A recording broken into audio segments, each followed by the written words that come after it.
I'm Mike Hedesimer over at TimeForge, and I've got with me Clint Adams from over here at PFSbrands. Yeah. Clint, And most recently, Moser's president of Moser's Foods. that's right. Yeah. Will you tell me a little bit about yourself? Yeah. Well, my name's Clint Adams. I've been in the grocery business 40 years, 40 plus years. Truly the only job I've ever had is grocery. Started off stocking groceries, bagging groceries. Was able to work for one company for 35 years. Had a very successful career with them. Decided to branch out and ended up at PFSbrands, which is a great company, employee owned. And we just bought 9 retail supermarkets and 1 convenience store. So there was really 8 stores and 1 convenience store. Okay. And we also opened our first standalone QSR restaurant, Champ Chicken. So, and all those retail establishments falls under me. So what's it like trying to have, 4 or 5 different concepts between C-stores, restaurant, grocery stores, all reporting into one big group? Yeah, I'm not going to say it's easy, but it's exciting. And I will tell you that companies like TimeForge makes it easy because you have a format that can cut across all of those locations. I'm going to be excited to introduce it into the convenience store, which is the only location that we're not connected with right now due to technology. That's fair. I'm getting excited about that side too, because I think PFSbrands, right? We're talking so far. You're talking, of course, about Moser's, the Champs Chicken that corporate owns, but I think PFNs overall owns a whole lot more on the concept side too, and everything else where you guys are assisting with, right? PFS is very diverse. We have a blending facility where we make the breading for chicken for several other items. Seriously, like proper manufacturing? Yes, as well as our wholesale and our retail licensed products like Champs Chicken, Hanger 54, Blue Taco.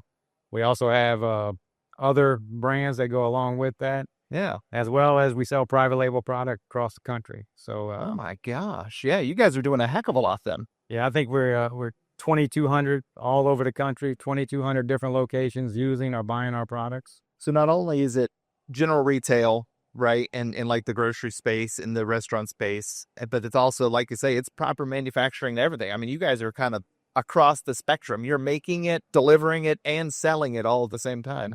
Yeah, I would call it almost a definition of vertical integration. Yeah. So then you guys are you in like the Moser sites? Are you guys carrying some of the products that y'all are making? Yes, we basically run a Champs Chicken in each one of our Moser's locations, as well as our standalone location. So it is one of the main features of our hot deli programs.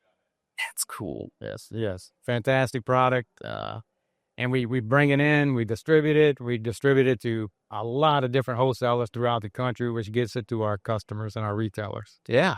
When you're trying to manage that many different like concepts and businesses and everything like that, how do you get any kind of consistency there, right? Because they all have to be managed, I'm assuming, very differently from one another. Yeah.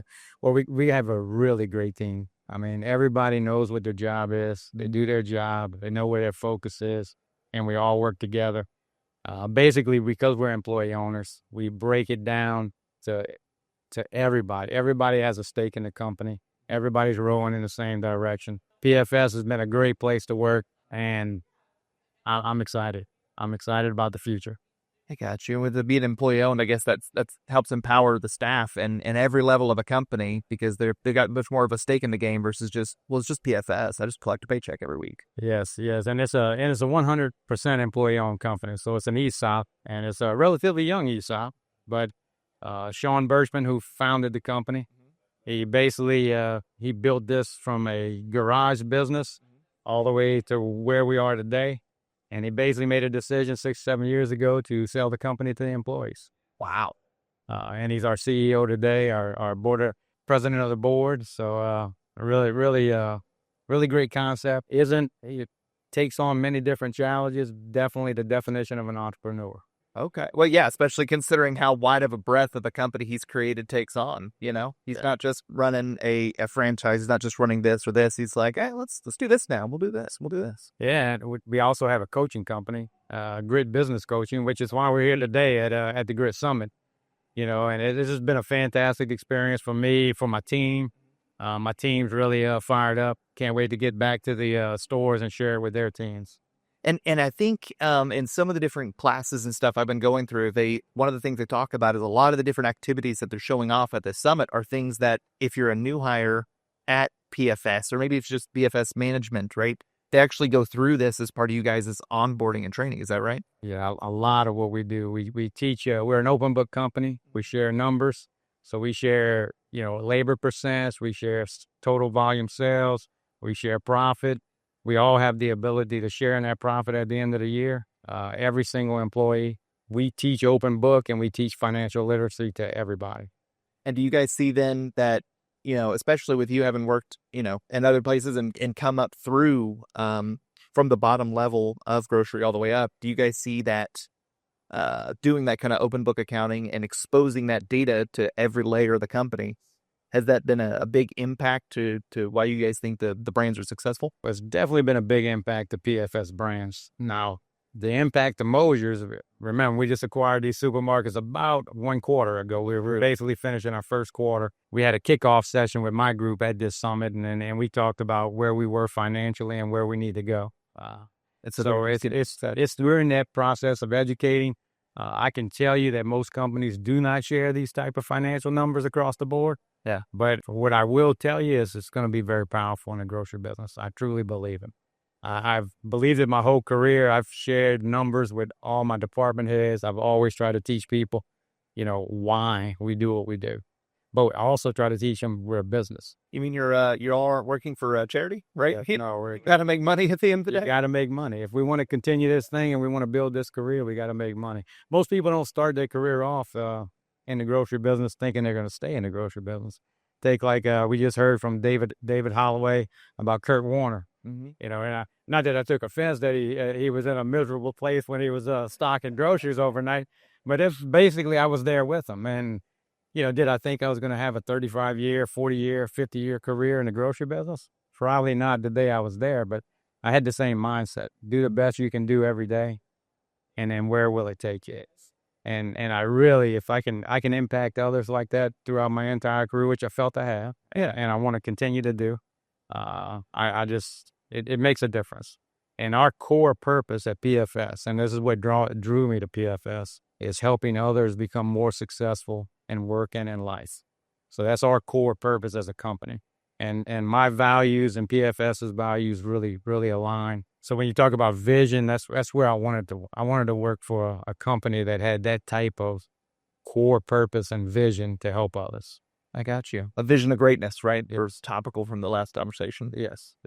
And then I'm guessing then because of the way that PFS does business, right, where it's all about employee coaching and empowerment, it sounds like, right? Do you guys see as a general rule most of your positions kind of fill up upwards, so like employees are actually working their way up through the company, or are you guys more often having to make external hires to fill those upper roles? I would say it's a combination of both. It's really about getting the right people in the right seats. We do Colby Index, Strength Finders, Predictive Index on almost every team member in the company.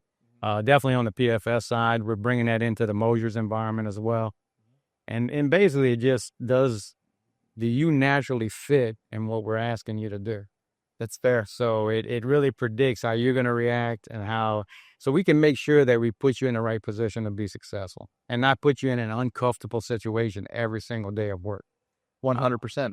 So, and we see a lot of people come in, we see some people move on. Yeah. Because they grow here and they want to grow further. So they move on. We got people coming in, but definitely the vision I have in the grocery and the Moser side of the business is anytime I can promote from within, that's always first choice. Especially with as much effort as you guys put in to try and make them the best they can be. I mean, it's a natural choice versus someone coming from who knows where with whatever values that they got from their experience. Yeah, our human resource department is called our people success department. So we start with a heavy recruiting. We want to make sure we hire the right people. We want to make sure that we're hiring people that line up with the roles we're hiring them in. And if we find somebody interviewing for this spot, but we got this other spot that we wasn't even thinking about, we can move them over and kind of give them that opportunity. As you're looking towards the future and growing and helping grow both PFSbrands and Moser's and all the concepts you guys get, what's something that you see in the industry that you're looking out for and watching out for? Continue to look at the trends, continue to look at the person that was speaking yesterday. Said there's less than one person for every job that's available in the country. Less than one. We got like a deficit. Yes. So for every job that's available, we have less than one person to fill it, which means we'll never accomplish full employment. So we have to figure out ways to be more efficient.